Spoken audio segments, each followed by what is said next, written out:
یا صاحب الزمان یا صاحب الزمان۔ اعوذ باللہ من الشیطان الرجیم، بسم اللہ الرحمن الرحیم، الحمد للہ رب العالمین، والصلاة والسلام علی محمد وآلہ طیبین الطاہرین۔ محترم ناظرین گرامی، ہماری آج گفتگو کا موضوع امام زمانہ علیہ السلام کی غیبت کے مسئلہ میں افراط و تفریط۔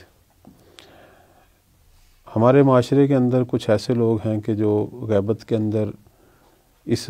غیبت کے دوران جو ہے، یہ جو غیبت کا زمانہ مولا کا گزر رہا ہے، اس میں امام کے کسی جگہ پر موجود ہونے کے قائل ہی نہیں ہیں۔ بے نور مثال، مثلا ایک فرقہ ہے جسے فرقہ شیخیہ کہتے ہیں، جو شیخ احمد حصائی کا بنایا ہوا فرقہ ہے، اور پاک و ہند کے اندر اس فرقے کے لوگ ہیں، اور معمولاً بہت سارا جو غلو ہے ہماری گفتگو کے اندر، یا ائمہ کے جو مقام بڑھا چڑھا کر بعض اوقات پیش کیے جاتے ہیں، حتیٰ کہ تا خدا پہنچائے جاتے ہیں، اسی فرقے کے لوگ کرتے ہیں۔ تو اس فرقے کے جو بانی تھے شیخ احمد حصائی، ان کا ایک نظریہ یہ بھی تھا کہ امام گویا غیبت کے زمانے میں زمین پر موجود نہیں ہے، بلکہ وہ ایک جگہ جسے انہوں نے نام دیا تھا ہورکلیہ، اس جگہ پر امام رہتے ہیں۔ بعض لوگ جو ہیں وہ یہ کہتے ہیں کہ امام غیبت کے زمانے میں دنیا کا ایک خاص حصہ ہے، ایک خاص جزیرہ ہے، جیسے جزیرہ خضرہ، امام اس جگہ پہ رہتے ہیں اور باقی جو ہے وہ دنیا سے کٹے ہوئے ہیں۔ اور بعض تو ایسے ہیں جنہوں نے کہا کہ امام کی تو غیبت کے زمانے میں ملاقات بھی نہیں ہو سکتی، زیارت بھی نہیں ہو سکتی، امام بالکل ہم شیعوں سے جو ہے وہ دور ہیں اور ہمارے مسائل سے لا تعلق ہیں۔ تو اس قسم کے نظریات کو ہم کہتے ہیں تفریطی نظریات، جس کے اندر امام کے وجود کو کم رنگ انداز میں پیش کیا گیا ہے، امام کو دنیا کے مسائل اور عالم تشیع کے مسائل سے بالخصوص جدا جو ہے وہ پیش کیا گیا۔ تو ہمارے علماء اور ماہرین نے اس موضوع پر کافی کام کیا اور ان تمام انحرافی نظریات کو جو ہے اس کو رد کیا ہے دلائل کے ساتھ۔ مثلاً وہ شیخ احمد حصائی کا جو نظریہ ہے کہ امام زمین سے ہٹ کر کسی اور عالم میں، کسی اور دنیا میں رہتے ہیں، جسے انہوں نے نام دیا تھا ہورکلیہ، اس کو بھی رد کیا کہ اس موضوع پر ہمارے پاس کوئی دلیل نہیں ہے، بلکہ وہ احادیث اور روایات جو غیبت کے اندر امام زمانہ علیہ السلام کا کردار بیان کر رہی ہیں، وہ امام کو زمین پر ہی بیان کر رہی ہیں۔ اسی طرح یہ کہنا کہ امام دنیا کے کسی خاص جزیرے، مثلا جزیرہ خضرہ میں امام جو ہیں وہ رہتے ہیں اور وہاں انہوں نے اپنی گورنمنٹ بنائی ہوئی ہے، روایات اور احادیث اس کے خلاف ہیں۔ روایات یہ کہتی ہیں کہ امام وہیں رہتے ہیں جہاں شیعہ رہتے ہیں، امام مشرق سے مغرب تک سفر کرتے ہیں، کوئی ایسا جزیرہ جو ہے وہ موجود نہیں ہے کہ جو بالخصوص امام کا مسکن ہو۔ تو روایات اور احادیث سے دوری جو ہے وہ باعث بنتی ہے اس قسم کے نظریات کو اختیار کرنا۔ میں اس حوالے سے چند چیزیں اور چند روایات آپ کی خدمت میں بیان کرتے ہیں۔ سب سے پہلے معصوم کا فرمان کہ معصوم فرماتے ہیں، اور یہ فرمان امیر المومنین علیہ السلام سے نقل ہوا ہے کہ صاحب امر لوگوں کے درمیان آتے جاتے ہیں اور ان کے بازاروں میں چلتے ہیں، ان کے گھروں میں قدم رکھتے ہیں، مگر وہ انہیں نہیں پہچانتے۔ اب اس فرمان سے یہ واضح ہو رہا ہے کہ غیبت کے زمانے میں امام پہلی تو بات ہے زمین پر ہی ہے، کسی خاص عالم میں نہیں ہے۔ دوسری بات یہ ہے کہ دنیا کے کسی خاص حصے میں محدود نہیں ہے، کہ خاص حصے میں وہ نہیں رہتے کہ باقی دنیا سے کٹے ہوئے ہوں، نہیں، بلکہ وہ جہاں شیعہ رہتے ہیں وہیں امام بھی ہوتے ہیں۔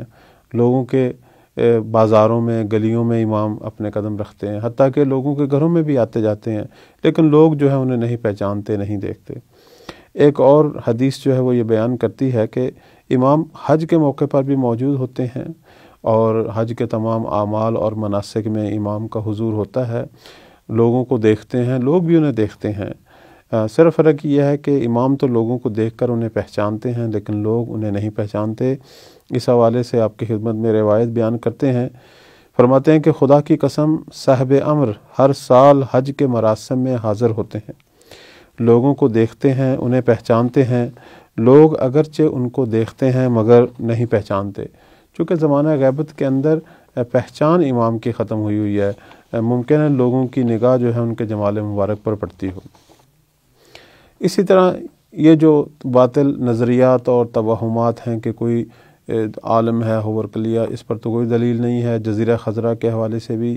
ہمارے علماء نے، جو محققین ہیں، انہوں نے اس کو رد کیا ہے کہ اس قسم کا کوئی جزیرہ جو ہے وجود نہیں رکھتا، یہ محض ایک خیالی کہانی ہے اور افسانہ ہے جو ایک کسی عالم کی کتاب میں کسی نامعلوم شخص، کسی مجہول شخص کی طرف سے آیا تھا، اور یہی سمجھا جاتا ہے کہ یہ ایک آدمی کی جو ہے وہ ذہنی اختراع ہے کہ اس نے ناولٹ انداز سے جو ہے وہ ایک کہانی لکھی ہے، ورنہ احادیث اور روایت جب ہمارے پاس موجود ہوں تو اس وقت اس قسم کی کہانیوں کی کوئی حقیقت جو ہے وہ نہیں رہتی۔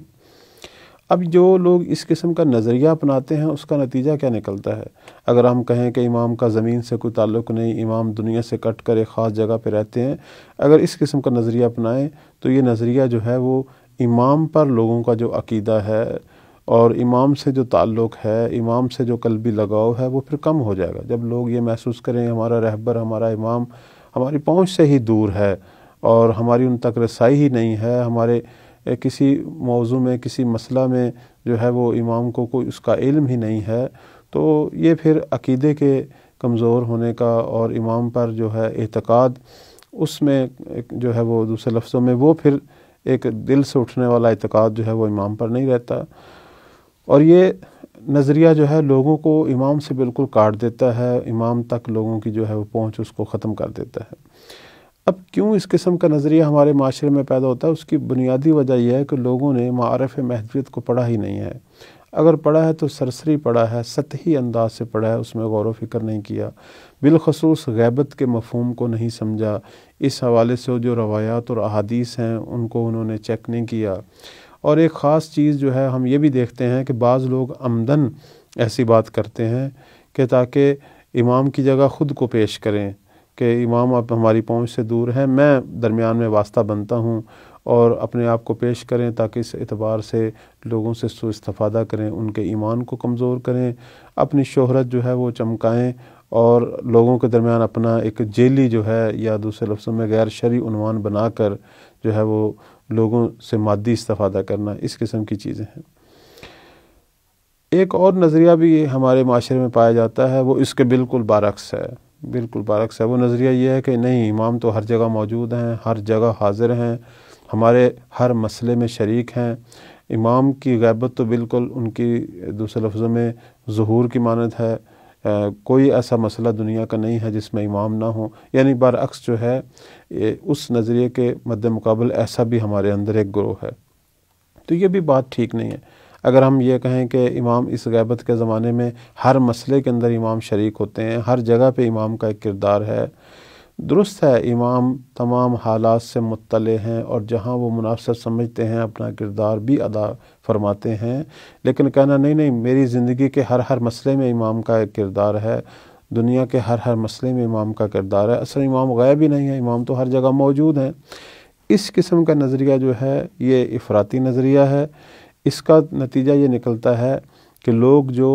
امام سے ملاقاتوں کے دعوے کرتے ہیں جھوٹے، یا امام کی جھوٹی نیابت کا دعویٰ کرتے ہیں، لوگ ان کی طرف توجہ پیدا کرنی شروع کر دیتے ہیں، اور وہ لوگ جو جھوٹے دعوے کیے ہوتے ہیں وہ لوگوں سے سوء استفادہ کرنا شروع کر دیتے ہیں، وہ لوگوں کو علماء اور مجتہدین اور فقہا سے دور کر دیتے ہیں، جن کی طرف امام نے حکم دیا تھا کہ یہ میری غیبت کے زمانہ میں حجت ہیں، ان سے لوگوں کو دور کر دیتے ہیں اور اس کی جگہ اپنے آپ کو پیش کرتے ہیں، اور پھر لوگوں کے مال و دولت سے، لوگوں کی امام سے محبت جو ہے اس سے سوء استفادہ جو ہے وہ شروع کر دیتے ہیں، پھر وہ دین کی جگہ جھوٹی کہانیاں پھیلانی شروع کر دیتے ہیں، اور نتیجتاً بہت سارے لوگوں کی گمراہی کا جو ہے وہ سبب بنتے ہیں۔ تو اس قسم کے عقیدے کی بنیادی وجہ بھی یہی ہے کہ لوگوں کی غیبت کے مفہوم سے آشنائی نہیں ہے، لوگوں کی غیبت کے مفہوم سے آشنائی نہیں ہے، لوگ جو ہیں وہ توہم پسند ہیں، لوگ خرافات کو پسند کر رہے ہیں، لوگ احادیث اور روایات کی جگہ کہانیاں جو ہیں ان کو پسند کر رہے ہیں۔ اسی طرح لوگ جو ہے وہ امام کا غیبت کے زمانہ کے اندر جو کردار ہے، جو نقش ہے، اس پر توجہ نہیں ہے، اگر معجزات ہیں امام کی طرف سے، کرامات ہیں، ان کو اچھے طریقے سے وہ نہیں سمجھ رہے، اور یہ کب ہونے چاہیے کب نہیں ہونے چاہیے اس کو وہ نہیں سمجھتے، اور دین کی جو سمجھ بوجھ ہے اس کے اندر لوگوں کو بصیرت اور مہارت نہیں ہے۔ تو اس قسم کے جو افراطی یا تفریطی نظریات ہیں ان کا پھر علاج کیا ہونا چاہیے؟ تو ہمارے علماء اور ماہرین نے اس کا علاج جو ہے وہ یہ بیان کیا ہے کہ دین توہمات کا نام نہیں ہے، دین کہانیوں کا نام نہیں ہے، قصوں کا نام نہیں ہے، دین جو ہے وہ حقائق کا نام ہے۔ دین کے اندر قرآن مجید ہے، دین کے اندر احادیث ہیں، روایات ہیں، فرامین اہل بیت ہیں۔ اگر آپ نے ایک حقیقت کو سمجھنا ہے تو اس طریقے سے سمجھیں، جو معتبر ماخذ ہیں دین کے قرآن و حدیث اس طریقے سے سمجھیں، اور مہدویت کے بارے میں بالخصوص غیبت کے بارے میں اگر کوئی چیزیں جاننی ہیں تو غیبت کے متعلق جو روایات ہیں، احادیث ہیں، ان کا مطالعہ کریں۔ اسی طرح وہ لوگ جو دین پڑھتے ہیں، دین شناس ہیں، ان کی طرف رجوع کریں۔ ایسے لوگ جو خیالی کہانیاں بیان کرتے ہیں، جن کا کوئی دین سے، کسی دینی ادارے سے کوئی تعلق نہیں ہے، مال و دولت و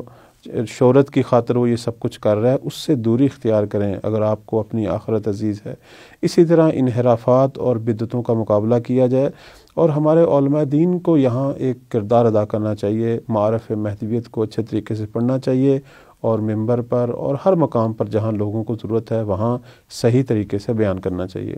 اللہ تعالی ہم سب کو توفیق دے کہ ہم اس غیبت کے پردرد پررنج زمانہ میں حد اقل مولا کے معارف کو اچھے طریقے سے پڑھیں اور اس کے مطابق اپنا وظیفہ ادا کریں۔ السلام علیکم ورحمۃ اللہ وبرکاتہ۔